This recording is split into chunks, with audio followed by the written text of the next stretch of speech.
So how many times have you been told to do something by God and it's like this doesn't make any sense because God has given you this big assignment that hadn't been accomplished yet, and it seems like everything should be pushing towards that, but this thing that he's told you to do seems to be completely and totally disconnected. It's like, what's the correlation between what God is telling me to do right now and what he's telling me to do in the future, the grand purpose for my life? And this little thing that makes absolutely no sense, and it doesn't seem to move me forward at all. It's just like going sideways.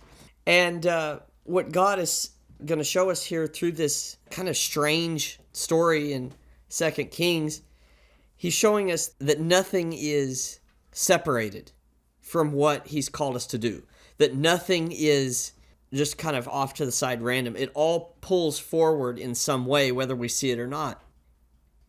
And so there was this young king who was taking over Israel, and they were being invaded by the Syrians. And so he went to Elisha's house as Elisha is old and about to die, and he says, he was weeping because he knows the prophet who has saved Israel countless times through multiple kings was about to die, and he was saying, what do I do? What do I do? And Elisha says, take your bow and shoot it out the window. Shoot the bow out the window? What does that have anything to do with it? But he gets up and he shoots the bow out the window, shoots the arrow. And Elisha says, now you're going to win that battle. What does shooting a bow out the window have to do with winning a battle? Elisha says, now take your bundle of arrows and strike the ground. So he takes the bundle of arrows, the king, and he begins to strike the ground about 3 times, and he stops. And Elisha says, you should have struck 5 or 6 times. That way you would have completely destroyed the Syrian. Now you'll only defeat him about 3 times. So it's like, what's the correlation between shooting a bow out the window and winning a war? What's the correlation between how many times you strike the ground and how many battles you're going to win? What does that have to do with anything? And it happened that after this event where he was at Elisha's house, he went out and fought and won a great victory and then won 2 more and then stopped and went home. And the Syrians continued to plague Israel. And it's like it happened exactly like Elijah said, and it was based on a guy striking the ground with arrows and shooting out the window. What does that have to do with anything? And what God is showing us through this is it's not about the bow, it's not about the arrows, it's not about what he's told you to do. It's about that he's told you to do something, and it's the obedience that moves you forward. When you obey God, it moves you closer to your goal. It's not literally the act. It's kind of like how we don't earn our salvation, but we live as Christians because we're in obedience. It's not like rituals that we do. It's a lifestyle of obedience is the Christian life. It's like the communion. We don't take the communion because it's a ritual. We take it because God told us to, and we believe because he told us to believe. I mean, what does a bread have to do with Christ's body? Nothing. In the natural. But in the spirit, he says, this is my body. And so as you take it in obedience, you're receiving it by faith. It's not the actual act of eating bread and drinking grape juice or wine. It's the act of obedience and what you believe. It's the act of faith. And so when you strike, when the king was striking the ground, he should have continued to strike until Elijah told him to stop. But instead, he only did it halfway. And what God's saying is halfway obedience is dangerous. Halfway obedience gives halfway results. There's not full victory in partial obedience. There's only partial victory. If you don't watch out, your enemy is going to come back and try and attack. And the other part of this story is the will to fight. Because while the king really didn't understand what the correlation was of what does it have to do with shooting out the window or striking the ground, he did know that this had something to do with the war. He was at Elijah's house for the war. Elisha told him to shoot out the window, and afterwards he said, this has to do with your victory. And Then when he said strike the ground, he only did it 3 times, which if you knew that this had something to do with winning war, why wouldn't you go full? It's because the kings of Israel had a very bad habit of striking halfway and not going fully. The Israelites would do something halfway and then they would stop. What God is saying is it's dangerous to only have a halfway mentality to where we only will fight some battles, right? For instance, the king of Israel, he fought his 3 battles, won, and went home. He didn't want to fight 3 more. He didn't want to fight 5 or 6 times. And so I don't know whether he knew what was going on or whether he didn't. He didn't have the will to fight. And that's what ended up defeating him in the end. That's what only gave him a partial victory. And it's because you can't make peace with the devil. Jesus says that the devil has only come to steal, kill, and destroy in John 10:10. There's no peace with the enemy. It's kind of like where the Israelites, they were going through, and God said, wipe out the Canaanites because they're into sins I don't want to name here that are so wicked. And so they're going through and they're sinning, and the Israelites are called, and God says, destroy these Canaanites who are continually in sin. I've given them 400 years to repent. They've refused. He actually told Abraham the iniquity of the Amorites is not yet complete, meaning that he's going to give them another chance, but they kept refusing, and this chance was 400 years. And so the Amorites and the Canaanites and things had worn out on their mercy, which God did give them, and God said, wipe them out. So Joshua went in, wiped out everybody God gave him to fight, and then he went home. He won his war. And God told the Israelites, now go and continue your fight. You know, he gave them a foothold in the land, and he said, now go fight. He gave each tribe a piece of land and said, okay, if there's bad guys on it, now go fight. And Judah, the tribe of Judah did, and they were a very powerful tribe, and other tribes did too. And the tribes that obeyed the most were the most secure and the most powerful, and the tribes that obeyed the least had extreme problems. And so what it said that in the book of Judges, what they did was they went out and they fought some battles, and then when they were strong, the Israelites were strong, the Canaanites came to them, and the Israelites put them under tribute, meaning we're not going to destroy you, but you're going to pay taxes to us. You're going to pay heavy tribute. And they were making money off of the Canaanites instead of destroying them. And it's a case of you cannot make peace with the devil because he's going to come in and try and make peace with you. Right? I mean, if you're beating him in an area of your life, it's, okay, leave me alone. I'll leave you alone in that area. I'm not going to throw fits of anger, but I'm certainly going to think those thoughts. Or I'm not going to say these words, but I'll say those words. Or I'm not going to go that far in my thinking towards this area, but I will allow a little bit. And, you know, major sins are dangerous, but some sins are okay. You know, I'm not going to be a habitual liar, but a little white lie every once in a while is okay. That's making peace with the devil. That's allowing him to keep a foothold in your life. And what happened with the Israelites when they did that, it ended up working out for them for a while. They ended up getting rich. They got powerful. But then when they disobeyed God, when they made a mistake, these Canaanites would rise up and conquer them. And they were actually under the Canaanites for years. And they'd have to have a judge come in and help them revolt, and cost a lot of life and a lot of wasted time and destruction because they refused to wipe out the enemy. They refused to go all the way. You know, that's another example that going halfway with the devil, it results in immediate peace, but it results in later destruction. There was another time where King Ahab was at war with the Syrians, and the Syrians had blasphemed God, so a prophet said, you're going to have the victory. And so then King Ahab of Israel defeated the Syrians with God's help, and the king of Syria named Ben-Hadad fled into an inner part of the city, and he decided to come out and see if he could negotiate with Israel. Well, he came out, and he sent some guys out, and Ahab found them, and he said, what are you doing? They said, we're with the king of Syria, and Ahab said, he is my brother. That was a cultural thing of saying, I want peace. No more fighting. We'll make a treaty. And so they said, all right, we'll bring your brother out. And so they came out, they made a treaty, and okay, we'll have peace. And, you know, it seemed like it was going really well. But then this prophet came to Ahab, and he came in disguise, and he said, I was a soldier wounded from the battle, and some guy came up to me and he said, guard this prisoner. If you let him go, you're going to have to pay a giant fine. And he said, I was busy in the battle and the prisoner ended up escaping, so will you have mercy on me and not punish me?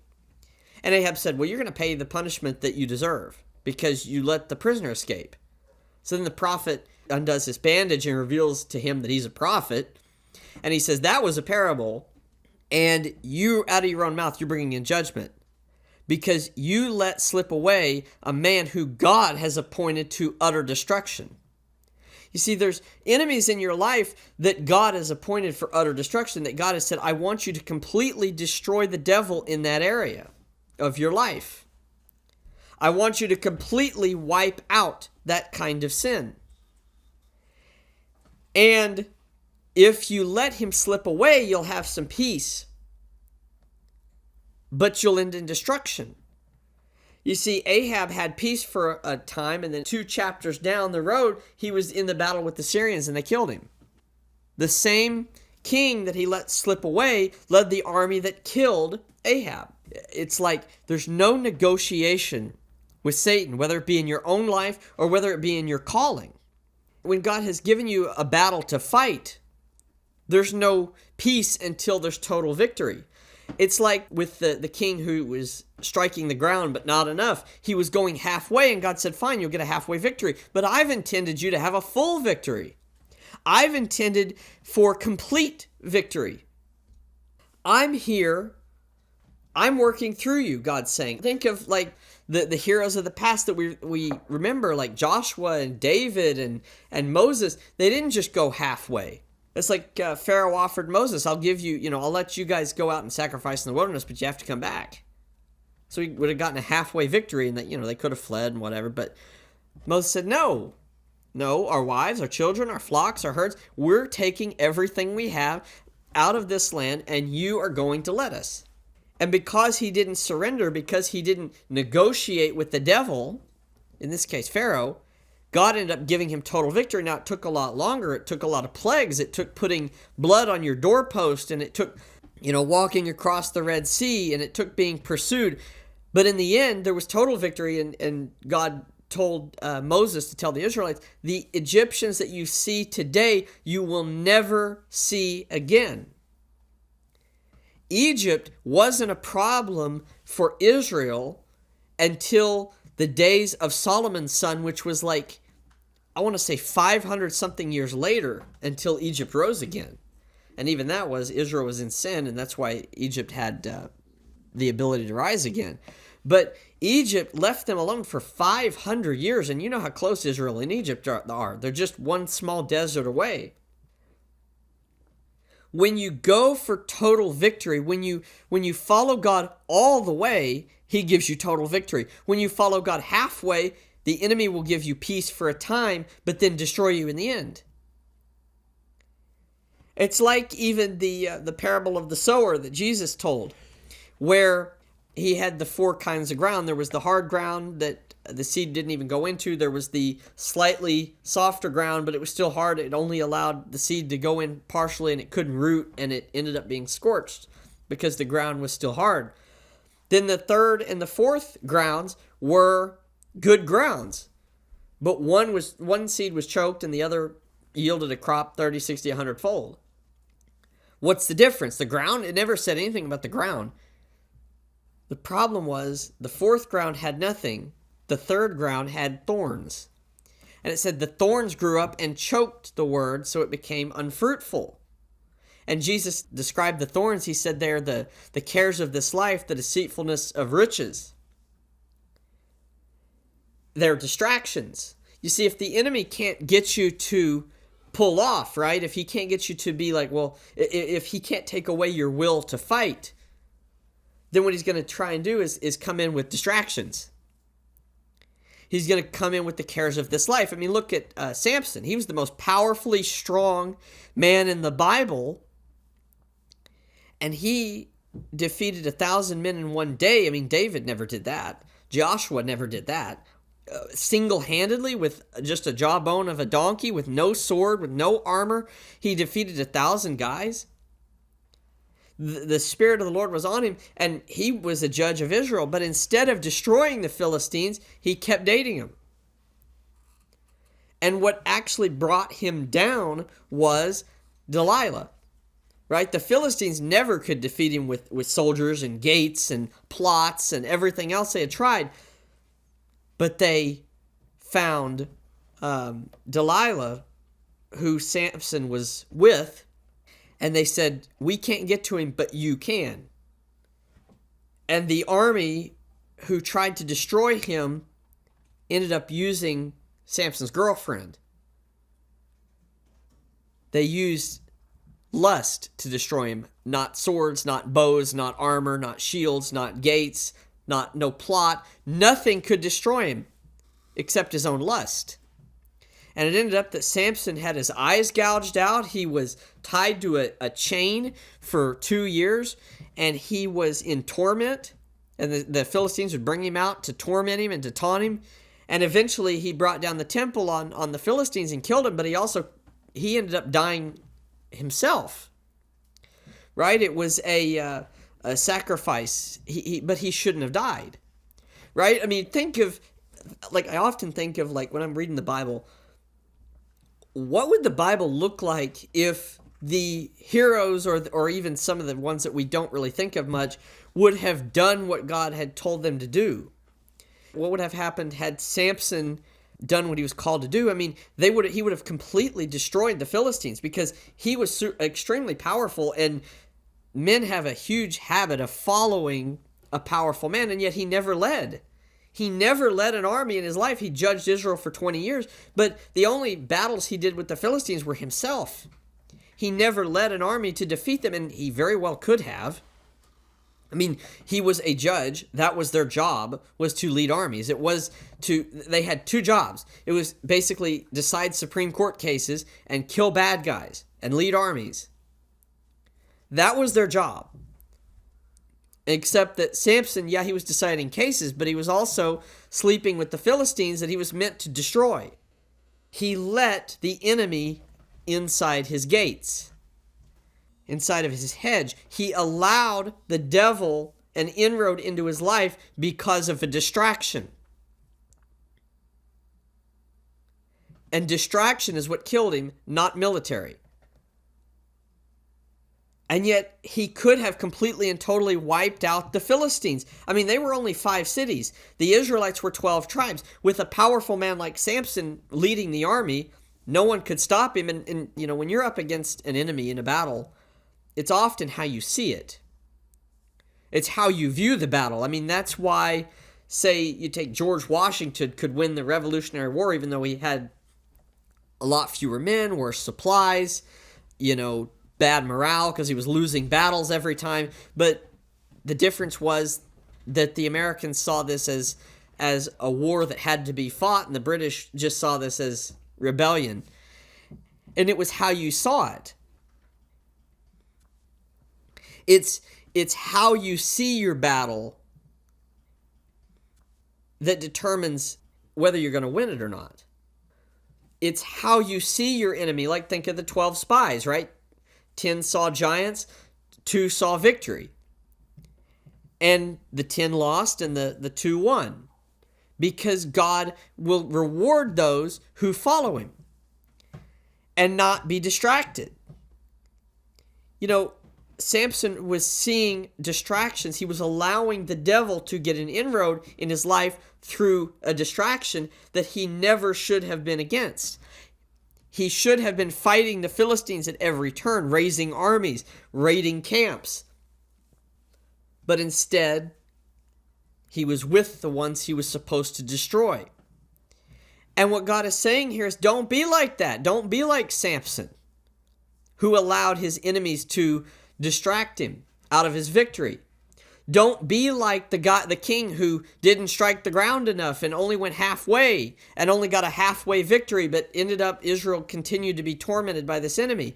Don't be like the Israelites who had conquered the land and then wouldn't follow up on their victory. Or don't be like Ahab, who spared the enemy he was called to destroy and tried to make peace with the devil.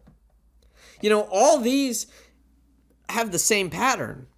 They had some victory, but they ended up losing in the end because they made peace with the devil and because they didn't have the will to fight and because they had distractions.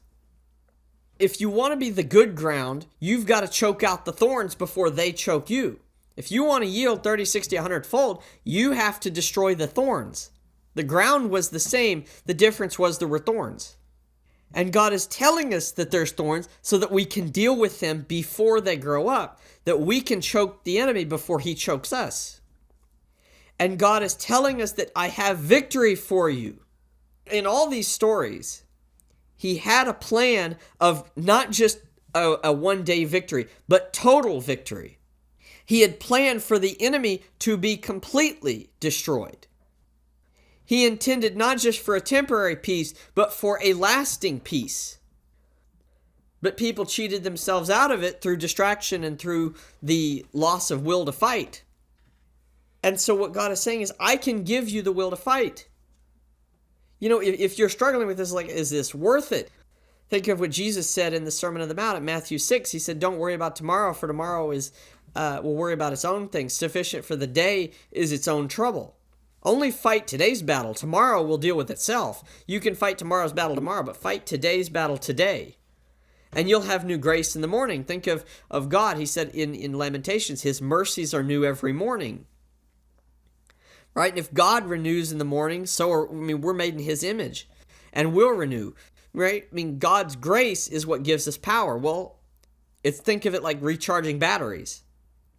Right? You know, you go to bed and your device is at 1%. You can't do much with it. You wake up and it's at 100, and now you can go throughout the day. And God's grace is our fuel, right? I mean, we don't have anything without his grace. And so with his grace being renewed every morning, that's our fight. That's our fuel for war. That's our fuel to win the day against the enemy. And so to say that we don't have enough and we just have to make peace with the enemy in some way and we have to allow a little bit is absolute foolishness. And it's absolutely destructive. And I, for one, don't want a halfway victory. I want a full victory. It may cost more, but I want a full victory. And we see this all the way through the Bible. We see this through history. We see this in so many different ways that you can win a battle and lose the war if you get distracted.